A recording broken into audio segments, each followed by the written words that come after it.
Your plant isn't dying from neglect, it's dying from sunlight, and you're probably doing the exact opposite of what it needs. Here's problem number 1, starvation light. Most houseplants in the US sit 6 to 10 feet from the nearest window, and at that distance, they're getting a fraction of the light they'd get outdoors. That's not low light, that's almost no light. So what does starvation actually look like? It's not always obvious. The leaves don't just stop growing, they fight for survival first.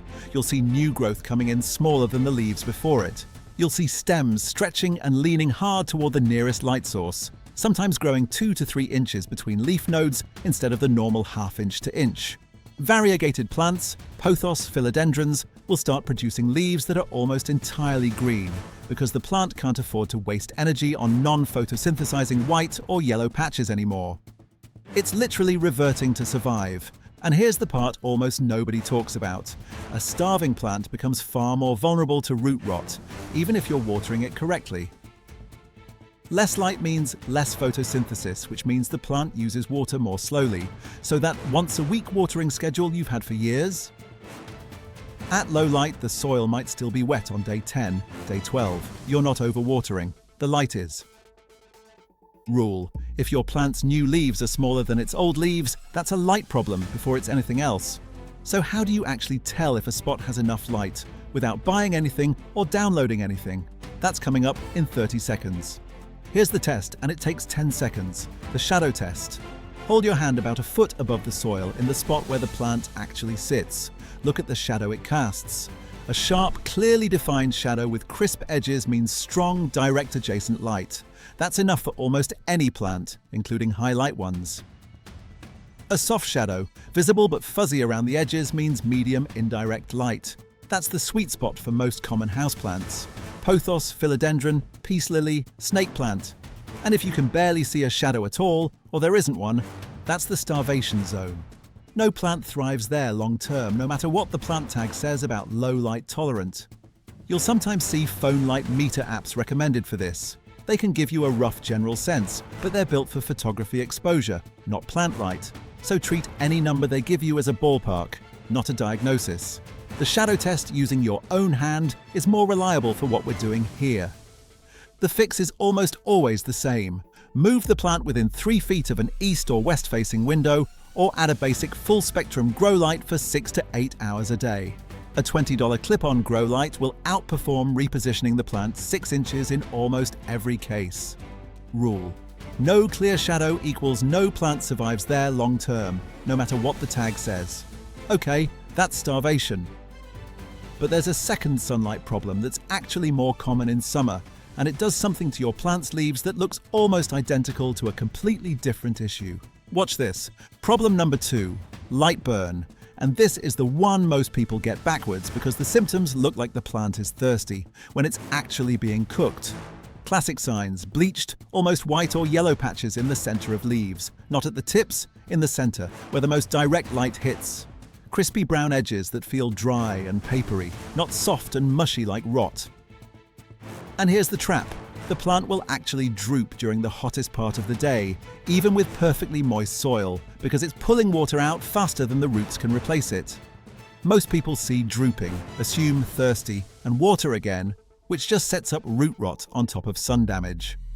This happens most often with plants moved outside for summer or placed in a south-facing window with zero curtain or sheer fabric to diffuse the light.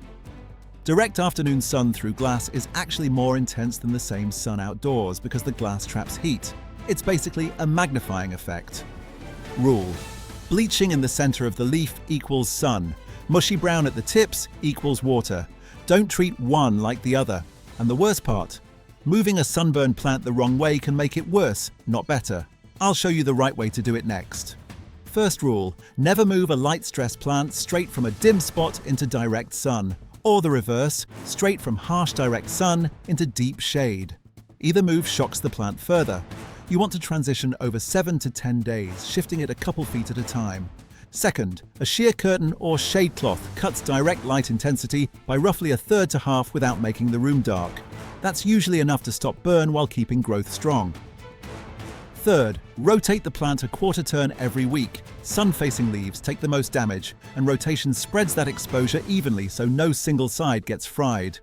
And don't trim burned leaves immediately. Even damaged tissue still photosynthesizes a little. Wait until you see new, healthy growth coming in before removing the old, damaged leaves. Rule: move stress plants gradually over 7 to 10 days, never straight from one extreme to the other. Now, those are the two obvious sunlight problems, but there's a third one that fools even experienced plant owners because it doesn't look like a light problem at all. Problem number 3, light problems that get blamed on something else entirely. This is the one that keeps people stuck in a loop for months. Picture this: your plant's lower leaves are turning yellow and dropping 1 or 2 a week. Most people's first instinct? Nutrients. So they fertilize. Nothing changes, or it gets worse because now they've added fertilizer salt buildup on top of an already struggling root system. The real cause, more often than not: insufficient light to support the leaf count the plant already has. The plant is making a math decision. It can't photosynthesize enough to support every leaf, so it sheds the oldest, least efficient ones first to conserve energy for new growth. Same goes for slow growth in spring and summer, the seasons when a plant should be growing fastest. People blame the soil, the pot size, the watering can. 9 times out of 10, when growth stalls specifically during the high light growing season, it's because the plant's light source changed. A tree leafed out outside the window, a neighbor's new fence went up. Even switching from old incandescent bulbs to LEDs in the room changed the ambient light the plant was quietly using as a supplement. Rule: lower leaves yellowing 1 at a time equals check light before you touch the fertilizer. So how do you actually tell a light problem apart from a watering or nutrient problem before you waste another 2 months guessing? There's a 10-second test. Here's the test. Check the pattern of the damage, not just the damage itself. If it's the oldest, lowest leaves yellowing evenly and dropping 1 at a time, that's almost always light or nitrogen, and light is far more common indoors. If it's new growth coming in deformed or stunted, that's more likely a nutrient or root issue. If damage shows up only on the side facing the window, that's light every time, whether it's burn or starvation. And if the whole plant droops uniformly regardless of which way it's facing, that's water, not light. Run that check before you touch the fertilizer or change your watering schedule. It takes 10 seconds and it'll save you weeks of guessing. Rule: match the pattern, not the symptom. Where the damage shows up tells you more than what it looks like. So, 3 sunlight problems: too little light, stretched stems, smaller leaves, lost variegation, slower water use; too much light, bleached centers, crispy dry edges, midday drooping in moist soil. And the misdiagnosis trap: light problems disguised as nutrient or water problems, solved by checking where the damage shows up first. Get the light right, and most of the other mystery problems with your plants tend to disappear on their own. If your plant has done any of these 3 things, tell me which one in the comments. I read every single one, and it helps me know exactly what to cover next. If this saved you from blaming the wrong thing for once, hit subscribe. I post a new plant problem breakdown like this every Tuesday and Friday. And if you want to see exactly how light damage looks side by side with water and nutrient damage so you never have to guess again, that video's right here. Watch it next.